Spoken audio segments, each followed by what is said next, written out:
So before I start, I want to mention two things. First of all, I try to avoid content-heavy slides today, but that's also a bit of an experiment for myself because I'm always used to having a mental side note for myself, reading the slides for a bit. So bear with me in this experiment. And the second thing is that I want to explore the audience for a bit to see where I need to tailor my story towards. So I already saw that question coming, but I was sitting in the phone. But who is working for a bank here? Can I see some hands maybe? All right. And who is directly or indirectly working also for wealth management customers? Okay, also quite a lot. Also quite a lot not. And last question, who's working in a digital banking unit or any related kind of work? Yeah. All right. Thanks a lot. And maybe who thinks we already reached the 5,000 photos today?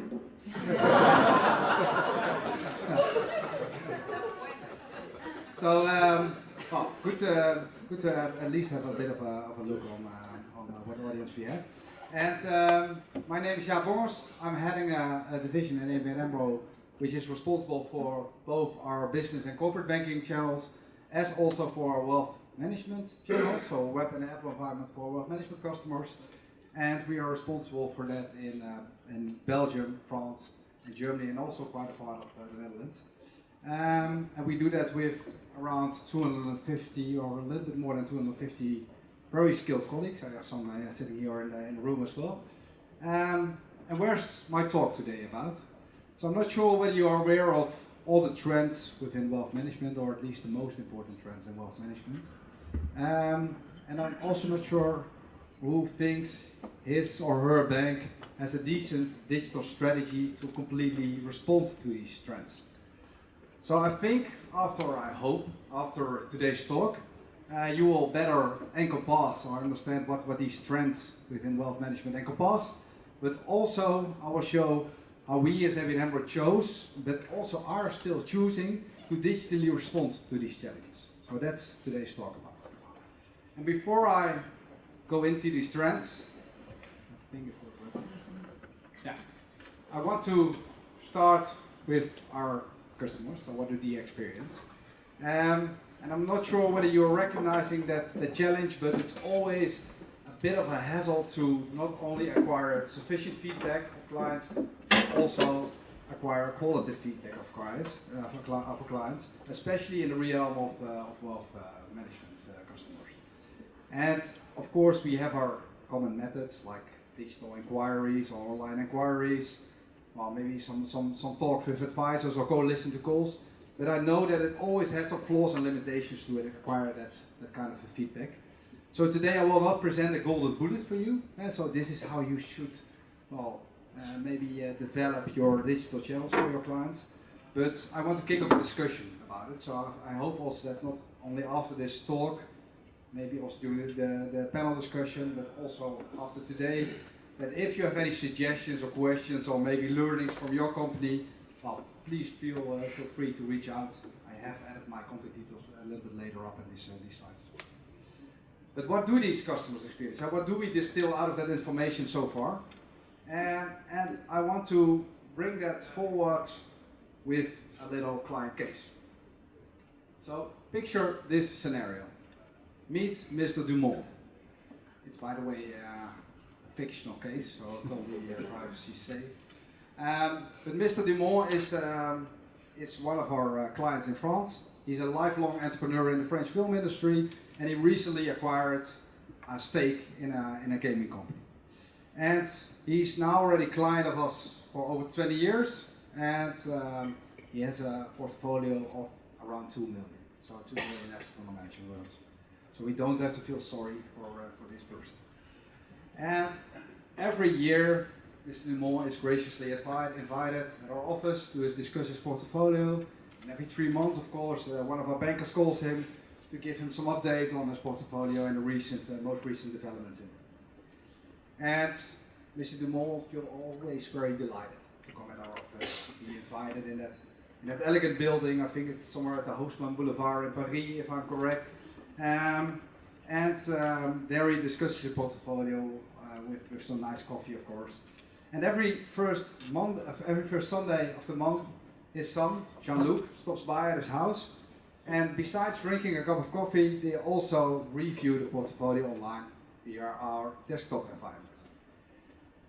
And during one of these visits, they conclude that, well, Mr. Dumont is kind of underperforming when it comes down to his sustainability. So within our channels, we offer quite some insights in sustainability performance with regards to CO2 reduction of your, so what is the impact of your portfolio on CO2 reduction or on the Paris Agreement or social development goals. So we've distinguished quite some elements in our digital channels to give that insight to those clients. So Mr. Dumont feels a bit, well, not too happy about it.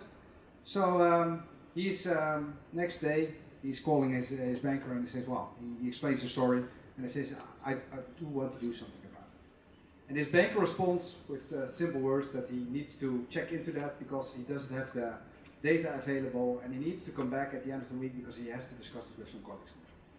Of course, a little bit of the disappointment for Mr. Dumont here.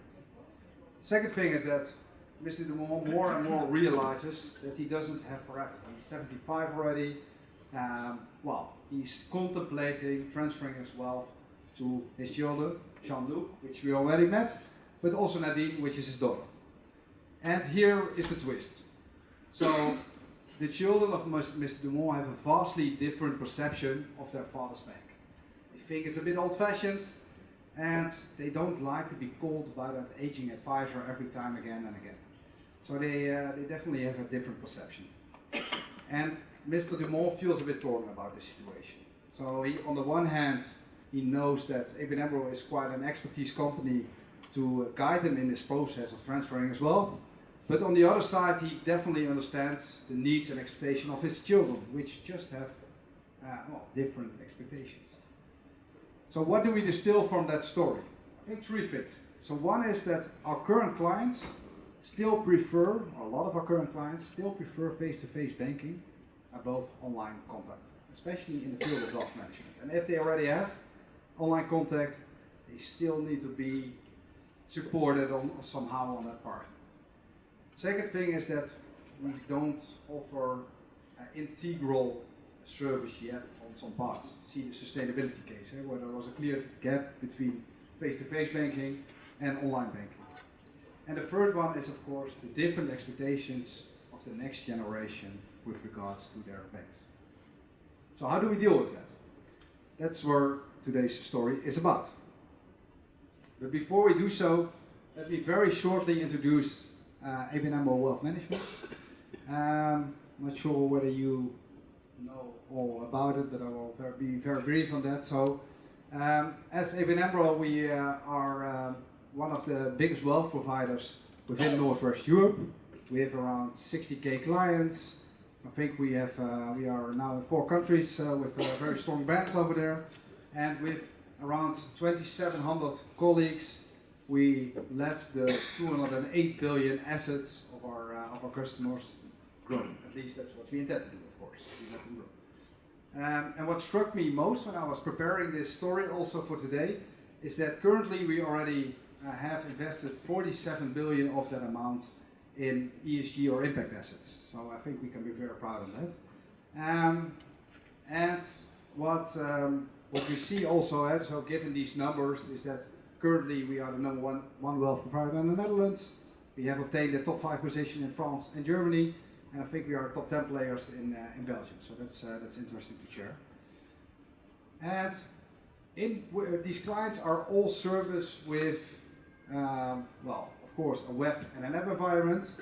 And in these web and app environments, we have one simple ambition, and that's that we aspire to provide a top-notch investment proposition to these clients, and that distinguished by our commitment towards sustainability.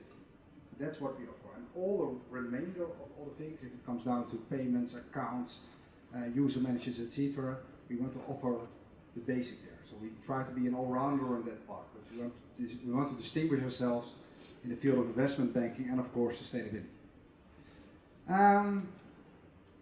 And recently, it's always nice, I'm not sure, is someone familiar with the digital satisfaction scores of his own bank? I'm not sure whether you read these kind of reports.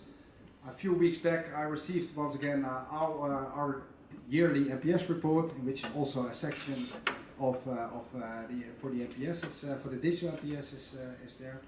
And we saw that on average across these 4 countries and across the web and app, we are scoring an 8 on average from our clients for the experience they have with us. But of course, it's definitely in this environment we can't sit idle either. So I'm also going to present some of the plans we have going forward, and especially since we and the entire industry is definitely facing quite some challenges. And before I will talk a little bit more about these challenges, let me share first a short story. So I always have a quite, I'm always quite a bit in a search for a new hobby. So I once played handball, but I had to quit that for my wife because I have a busy family life as well. So afterwards I was looking for a new sportive hobby, and I now bumped into trail running. Not sure, any trail runners here in the audience also? No? Any? One, very good. We will connect later on. During this trail running I was listening to podcasts, and I think a few weeks back I was listening to a story about Intel. I'm not sure who has followed the news about Intel lately, but you see that Intel, I think you all know them, one of the biggest computer chips providers within the industry. I think you all have a sticker on your laptop which is blue with Intel on it. But what we saw there with Intel is that their growth over the last years has kind of plateaued. And one of the underlying reasons for that, they also I think experienced a 12% share value drop because they had to give a profit warning as well a few weeks back. That was the reason for that podcast. But the underlying reason for that is actually about the things we have been talking about before, is that the AI and data division is kind of underperforming. And of course they also have set a transformation there, but the question is whether that's happening soon enough. And they need to keep afloat with NVIDIA and AMD, of course, the other parties in the field who are also able to reinvest their profit over and over again in new growth. But when I was listening to that podcast, I thought it kind of bears some resemblances with the field of wealth management banking and the strategic challenges we face over there. Because what should we do to prevent becoming the Intel of banking? That was a bit of the question which kept running around in my head. So let's first have a look then on what these strategic challenges entail. And the first one is the great wealth transfer. So did you know that I think in the upcoming 2 decades, over $100 trillion will be transferred from the baby boom generation to their inheritors and also charity funds. And did you know that only for the Netherlands, that amount is already 480 billion, which is a huge amount. And I think this transfer of money, so from on the one hand the baby boomers towards the Generation X, but definitely also the millennials, that's classified as the great wealth transfer. And it's interesting to have a closer look at the underlying figures in that phenomenon. So, for example, let's keep flitzing here. I think another 100 plus again. Yeah. But so it's interesting to have a look at the underlying figures there.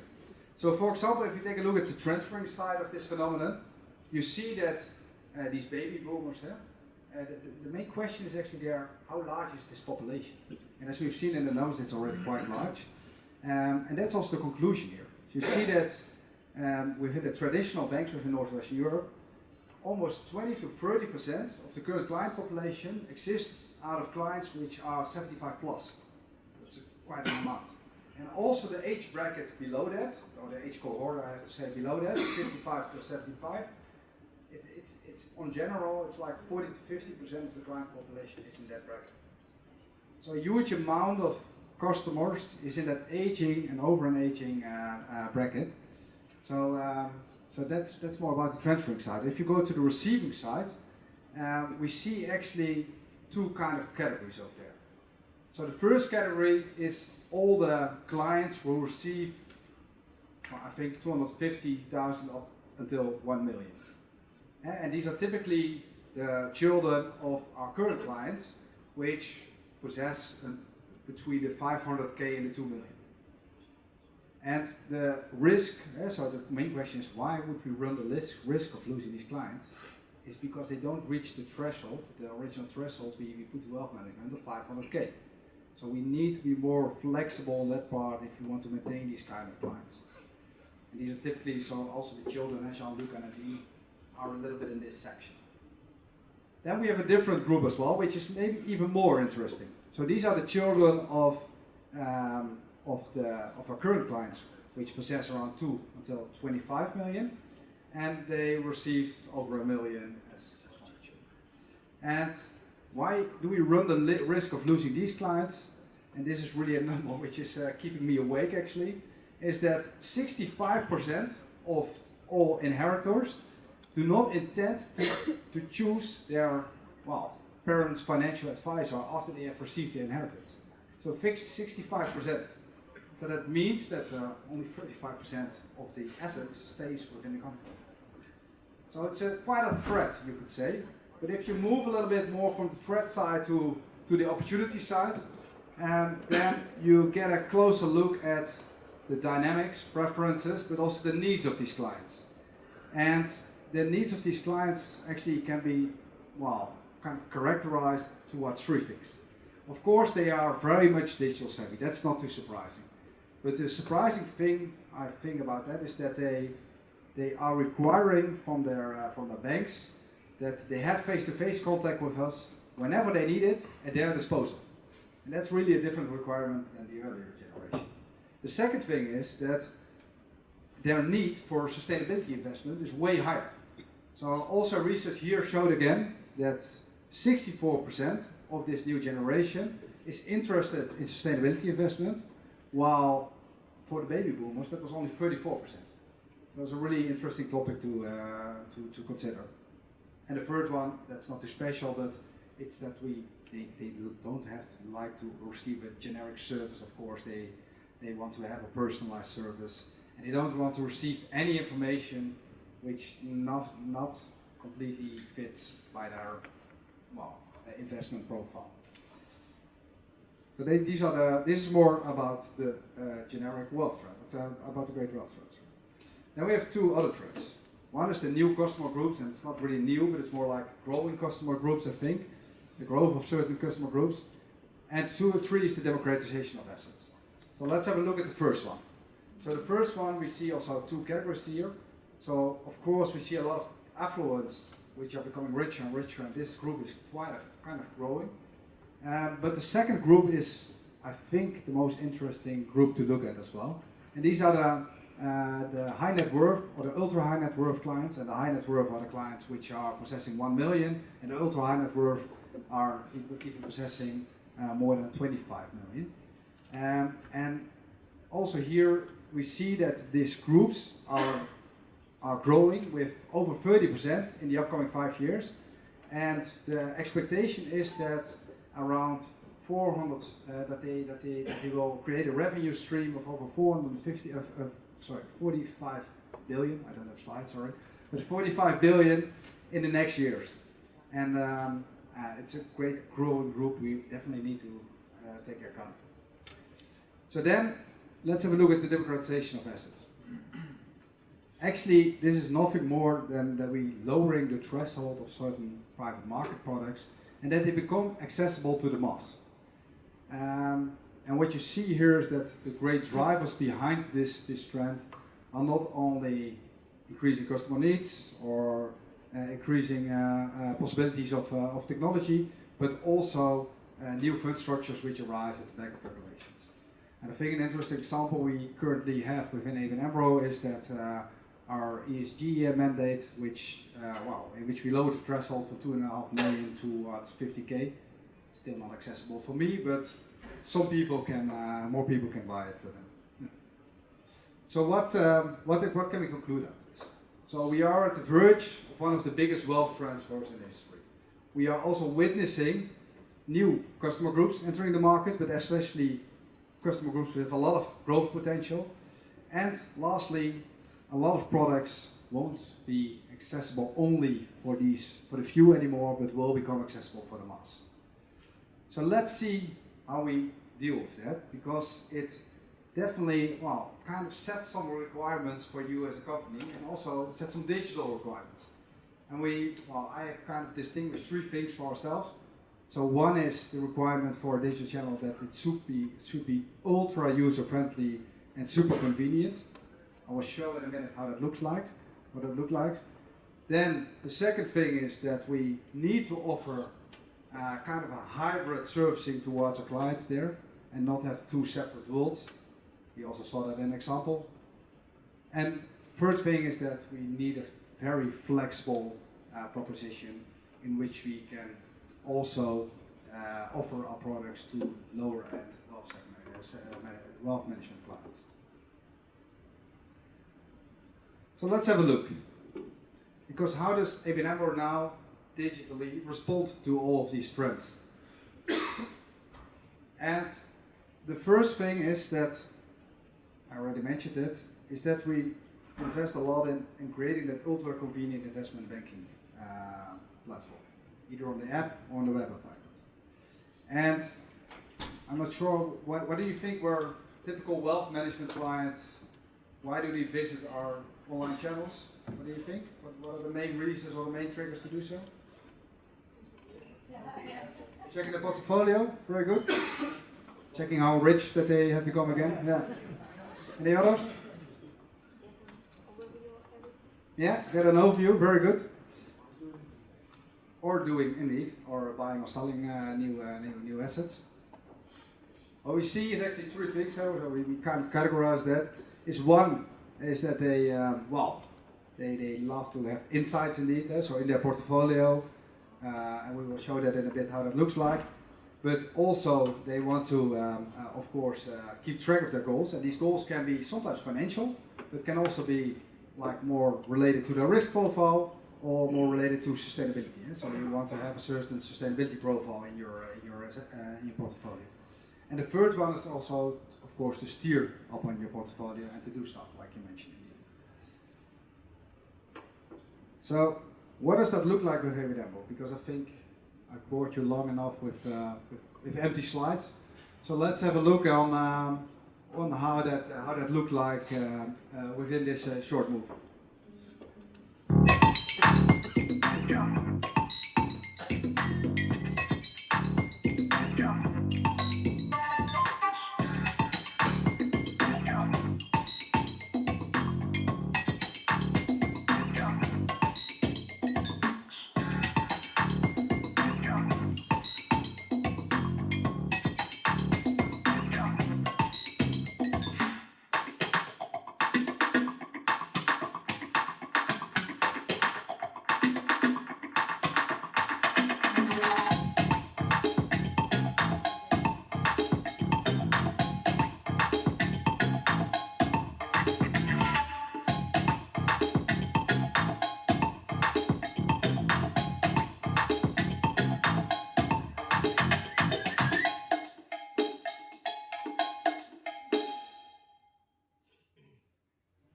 That breaks the presentation always for a bit, so that's very good.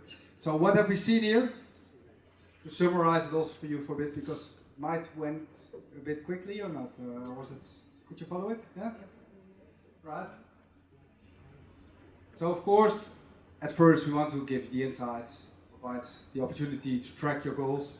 Of course, if you talk about your portfolio and your asset classes, also when it comes down to goal tracking, not only goal tracking compared to benchmarks, but also goal tracking when you compare it with your future portfolio value you would consider. Then of course insights in your transactions, and furthermore also in sustainability. And if you want to have some more detailed information about certain assets, we provided with some side panels in certain regions of our digital channel. So we believe with these kind of changes, oh wait, and I have another one, of course, because that's very interesting, is that we also want to provide more action-minded things in your portfolio. Which means that in this case, it's not very sharp I think, but a client deviates from the aspired asset weights, what you have from the asset weight which he has, which he kind of agrees upon during his start with his investment. And well, things could occur, of course, in a portfolio, and more with our robo-advice options, we want to offer this client signals within this digital environment to offer them proposals to rebalance their portfolio again. So that really becomes an automatically thing, instead of that you need to wait until that moment with your advisor, but that you are really being well, served in a carefree way. And of course, well, we believe that a lot can be done digitally for these clients, but we don't think everything can be done digitally for wealth management clients, and we don't aspire that either. So let's have a look at the second section on how we are doing this. Because of course you might know that everything around wealth management, it's quite of a complex process, taking your financial decisions, but also an emotional process. So when it comes down to goal setting or estate planning or even intergenerational planning, it's all kind of an emotional and also complex process in which you just need some in-depth consultations from your advisors. And we are continuously at this moment seeking and exploring on what the optimal combination is of, on the one hand, providing some guidance within your digital channel, and on the other hand, have contact with your advisors to act upon that. And also for this, I can talk a lot more about it, but I want to show you a short movie on what it looked like.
Yes, and this is what we mean with hybrid investment advisory, and I will summarize it again for you. So we envisage the digital channel as a mean to kind of enforce the connection between you as a banker and our clients. So of course by offering contact details, but also contact options, and also options to schedule appointments, of course, or maybe offer more detailed investment strategy updates. Second way we do that is what we call, to read it out loud, have your buy it online and eat the meal with the banker. Of course, it's a bit of an analogy, but we believe that you can taste things online, like for example, in this example, see that you are underperforming on sustainability, but then you need to have some advice maybe of your advisor to, kind of discuss what kind of adjustments you need to do in your portfolio and to rebalance that a bit more towards your goal. The third thing is the reverse, and that is the situation where you taste your banker's advice, but where you delight in your decision digitally, as we call it, but here you have already had an appointment with your advisor, you can see your proposal back within the portal, and you can accept it or view it over there, and that's how we see that interaction run as well. So these are the two main categories, but then there's one, I think, last and very important question left. So I think with these two facets I just showed, we definitely think we can cater up for the growing needs of our clients to the growing digital needs of our clients.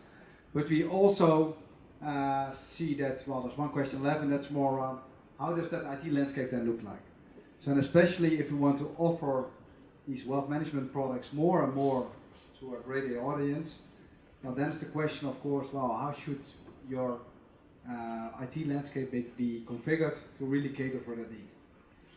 And what we see currently is that, well, if you take a look at our current landscape, then it's kind of tailored to accommodate for the different service models, service concepts we offer to clients. So be it execution only, be it advice, or be it discretionary portfolio management. And we see also that our current channels, our web or app channels, are kind of tailored towards the specific needs and provide also sometimes distinct insights for one of these categories, which makes it also a bit rigid, of course. So, for example, if you want to offer sustainability insights to the retail clients, which also tend to invest, and want to move them also a little bit more to a responsible way of investing, we see still in our technical landscape quite of a challenge to easily do that. So there's only one actually strategy to tap into that, and that's pure flexibility. So we should create such an IT landscape in that we can easily adjust our web and app environment without disrupting the entire chain of all these backend systems. And the strategy which we compose for that is what we call modular and composable build. And with modular and composable build, we intend to do three things. So one is to design and build everything in a segment, country, and channel agnostic way. So build it and design it once. That is both, by the way, for our APIs as also for our front-end components.